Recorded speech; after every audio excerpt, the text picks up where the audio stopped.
Muito boa tarde.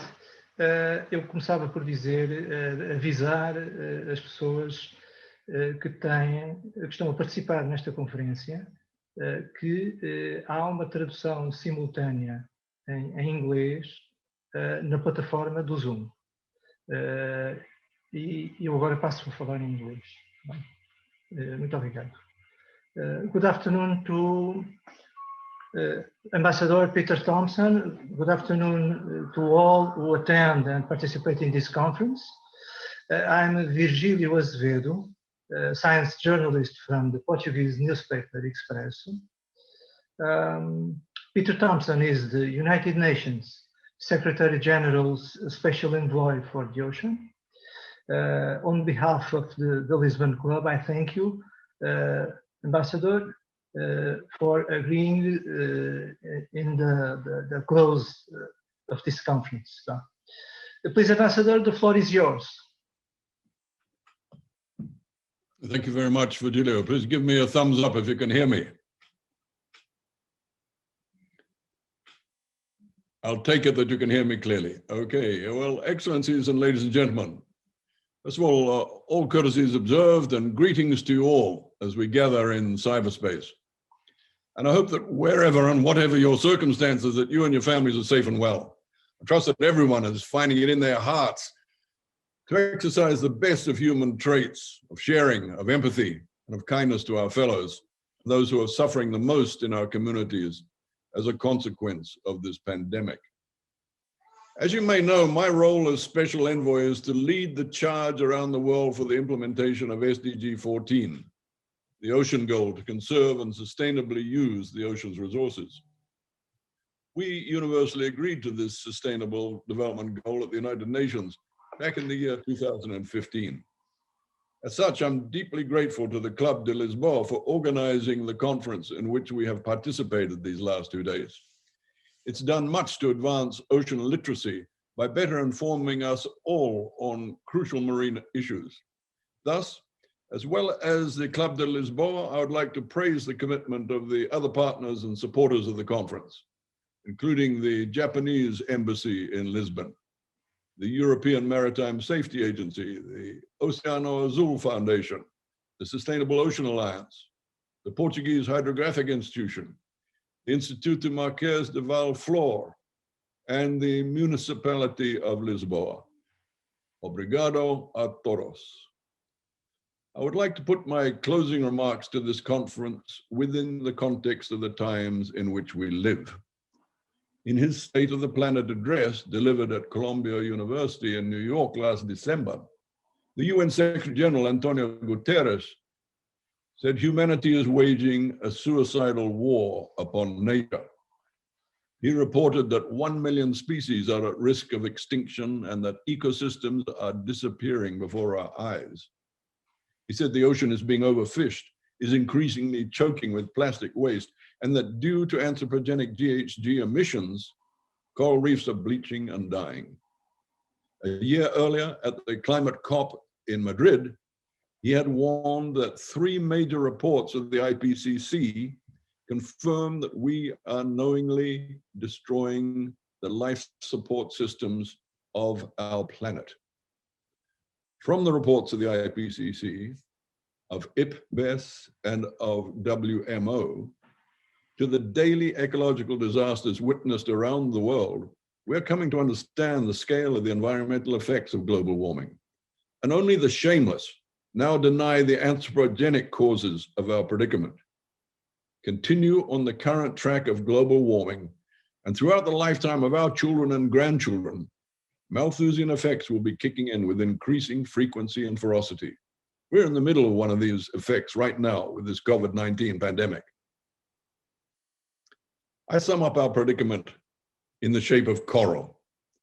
The IPCC's special report on the impacts of global warming of 1.5 degrees Celsius above pre-industrial levels states with high confidence that 99% of coral reefs will be lost when we go through the dreaded level of 2 degrees Celsius.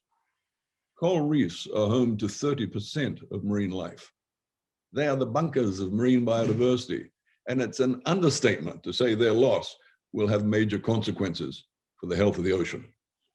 At this point, remember, we cannot have a healthy planet without a healthy ocean.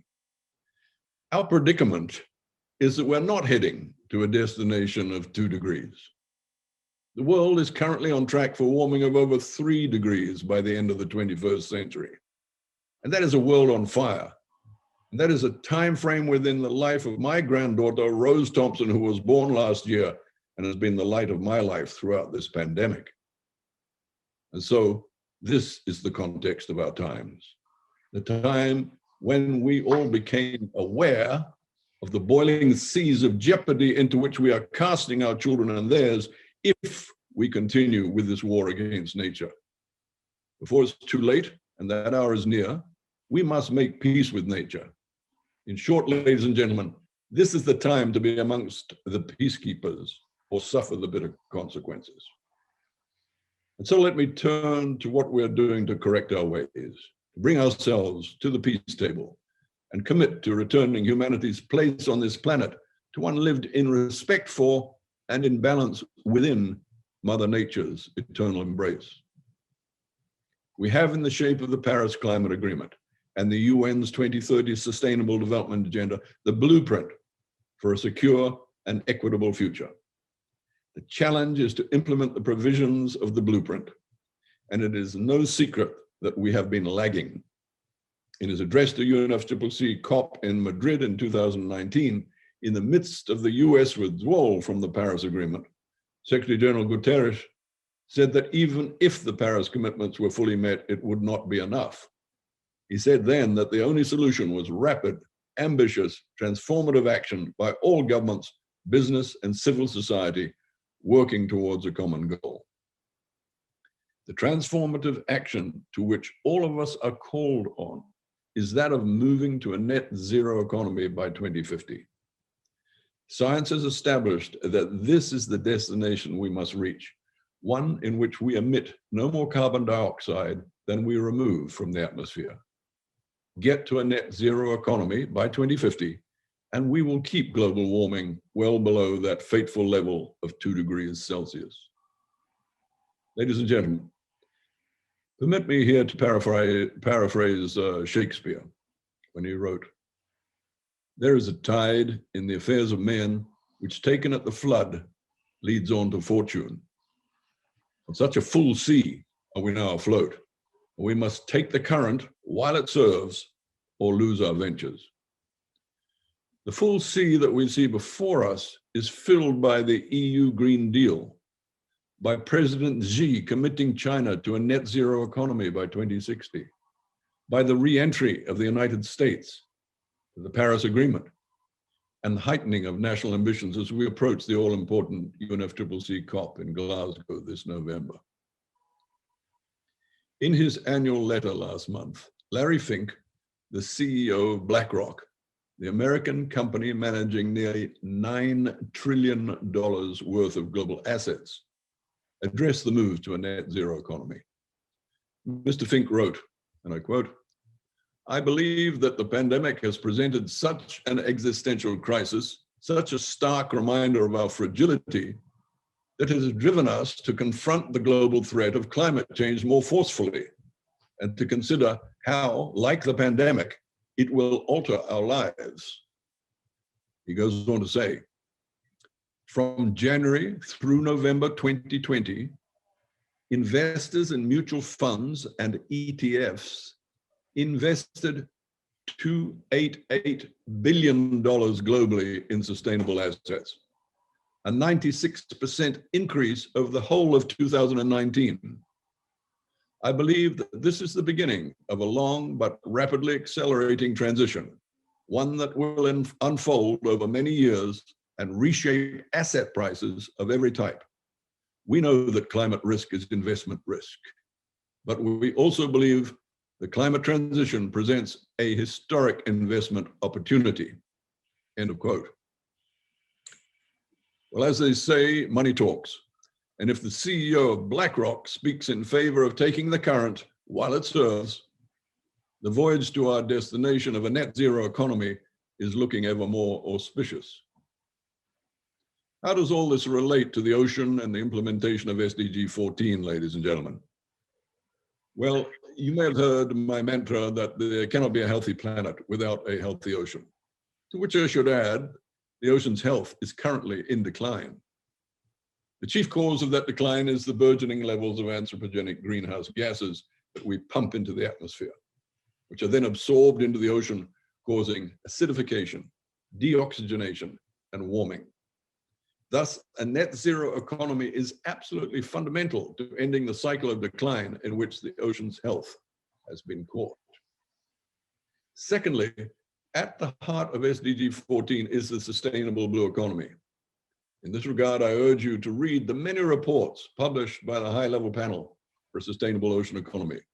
Reports prepared by over 250 experts from around the world, guided by 14 serving heads of government, including Portugal's Prime Minister, Antonio Costa. From sustainable aquaculture to the greening of shipping, from marine genetic resources to offshore energy production, developing the sustainable blue economy will mitigate climate change, will create massive employment in blue-green industries, and provide us with the medicines and the healthy nutrition we need for a secure future.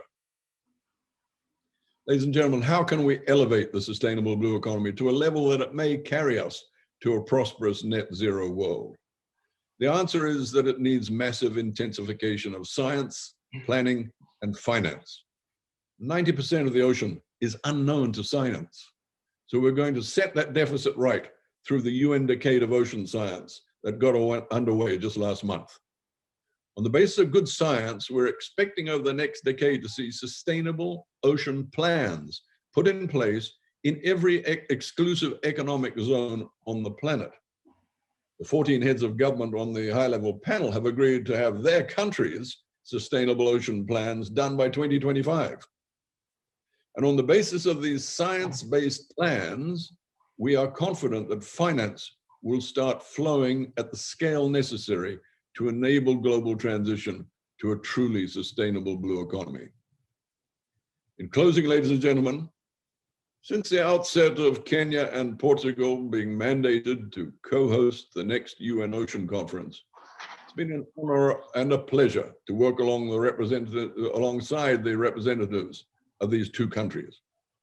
May I say that Portugal's deep commitment to the ocean's well-being has been a very inspiring national ethos to have witnessed from the inside. Reflecting back on yesterday's address to this conference by Portugal's permanent representative to the United Nations, Ambassador Francisco Duarte Lopes, he clearly set out the many steps being taken by the international community to reverse the decline in the ocean's health. It is my lucky fate to have served alongside him in setting many of those steps in place. Chief amongst them is the UN Ocean Conference to be held in Lisbon next year. This will be a moment of innovation, of truth, of sharing, and of strengthening our resolve for SDG 14's implementation. From all my engagements with ocean-oriented communities and countries around the world, I can assure you that expectations for the Lisbon conference are high. I believe that given the importance of the ocean's well-being to the future of life on this planet, and never forgetting the context of the times in which we live, the setting of such a high bar is as it should be. So I will close my words today by affirming to you all in Lisbon that I share with you in both aspiration and responsibility to deliver on that high expectation at the UN Ocean Conference next year.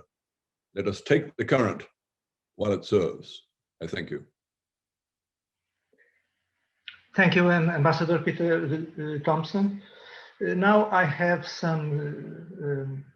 a few questions for you, okay? The first question is this.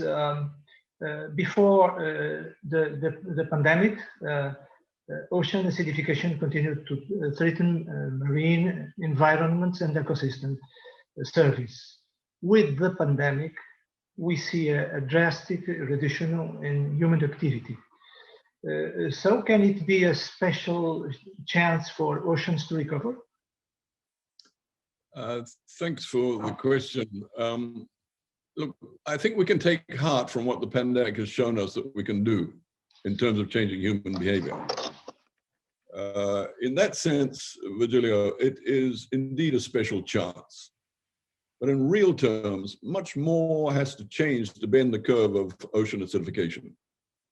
As I touched upon in my closing remarks just now, ocean acidification is mainly caused by carbon dioxide gas in the atmosphere, which is dissolving into the ocean. This leads to a lowering of the water's pH, making the ocean more acidic and life conditions increasingly difficult for calcium carbonate-based life forms, such as shellfish and corals.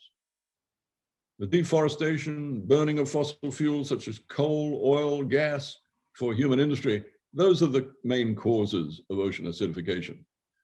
So thus, for the sake of life under the waves, I think COP26 in Glasgow is where we'll need to see the firm evidence of a seismic move away from fossil fuels and major commitments towards new patterns of production and consumption. Okay. The second question was,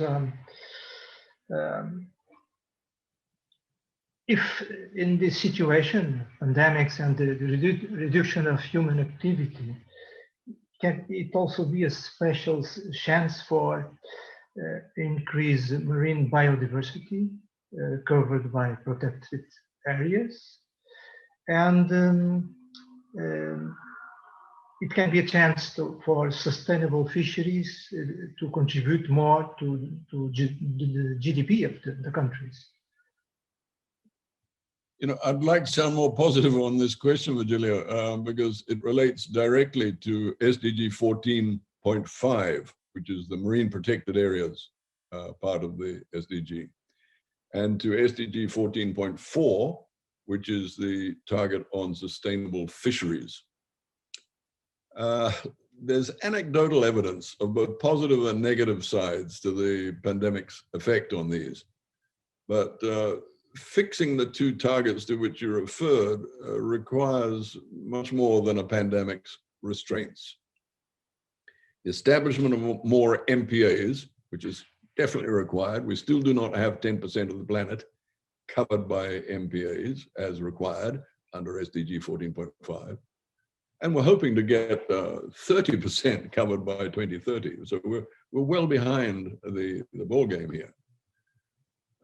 So the establishment of more MPAs and their effective governance requires an upsurge in political will around the world, as does the elimination of overfishing and illegal fishing and harmful fisheries practices.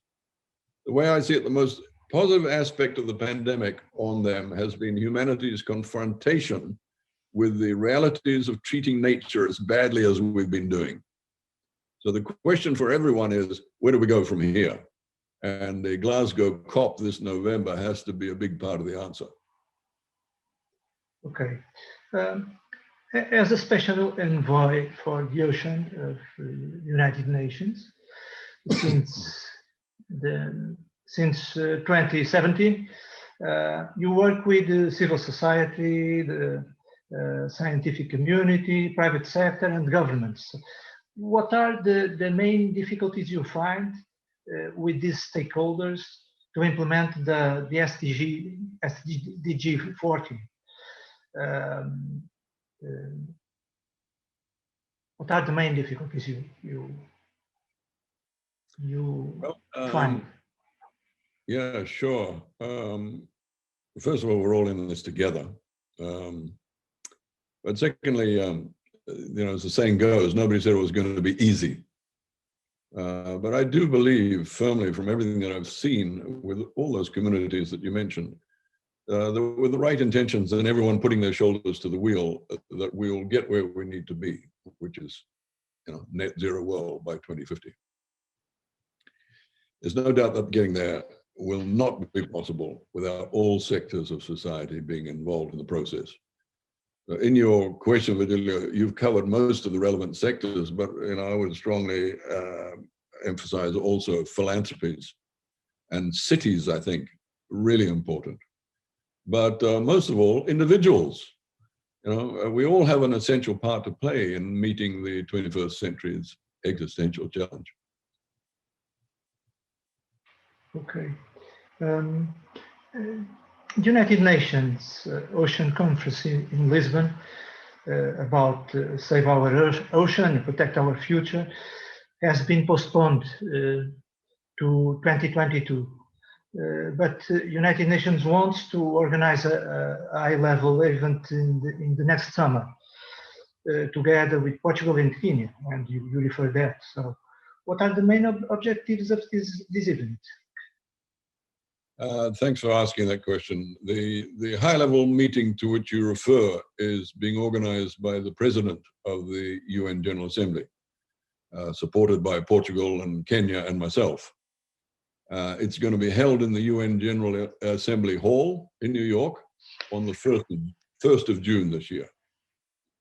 The main aims of the high-level meeting are essentially to brief member states and the wider community on the progress of SDG 14's implementation. And secondly, to maintain the momentum internationally towards the UN Ocean Conference in Lisbon next year. Okay.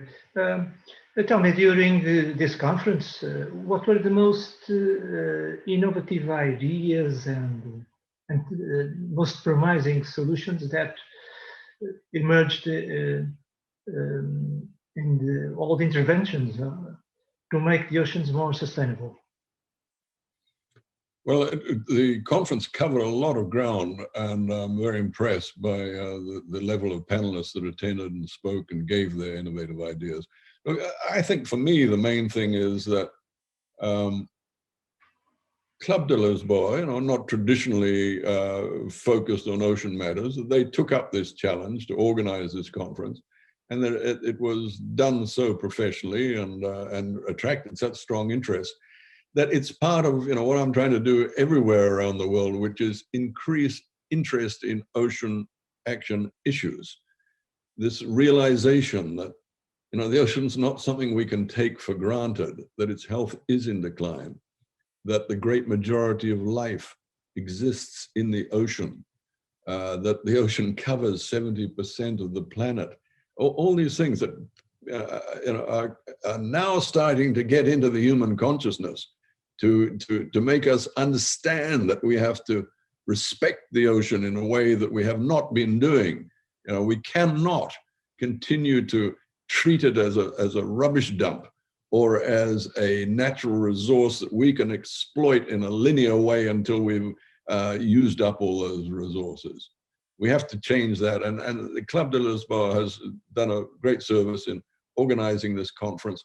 I'm sure everybody's found the presentations to be of great value. I think it's shown true commitment to SDG 14 and really points the way towards what we're very confident will be a game-changing week next year when we all gather together in Lisbon for the Ocean Conference. So I want to sincerely thank Club de Lisboa for the opportunity of participating and speaking at this important event, and congratulate all those involved. And thanks for your questions as well, Virgílio. Thank you, Ambassador Peter Thomson, for your closing remarks.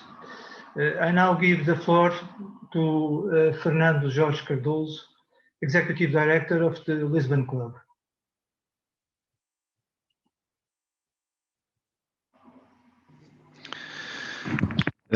Muito obrigado, Sr. Embaixador, muito obrigado, Virgílio. Eu gostaria de, em nome do Conselho Diretivo do Clube de Lisboa, de agradecer a todos os participantes nesta conferência, a todos os nossos convidados, em primeiro lugar. Em segundo lugar, gostaria de agradecer a toda a audiência que esteve connosco e que participou através do chat de uma maneira muito ativa e que nos permitiu manter os painéis bem vivos. Aos nossos parceiros, Fundação Oceano Azul, EMSA, Instituto Hidrográfico Português e Sustainable Ocean Alliance, à Câmara Municipal de Lisboa, Instituto Marquês de Valflor e, em particular, uma palavra muito particular, à Embaixada do Japão, que tornou possível a realização desta conferência.